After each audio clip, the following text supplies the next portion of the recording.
遇到怎样的天气，2楼就不能使用呢？大家好，我们是自改重卡房车的70后夫妻。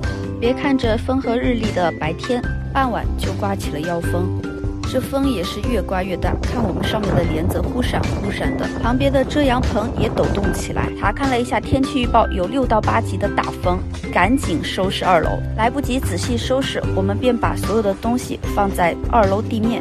最后收拾我们的窗帘，这风实在是太大了，风感遮阳棚遇到大风就自动收回了。绑好我们的窗帘就可以降顶了。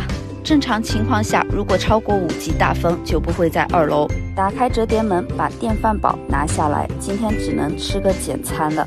这是我1楼的室内厨房，厨房不用太大，因为我们大部分时间都不在室内做饭，室内有被子、被褥、衣服，更不能在室内油烟爆草，只做简餐。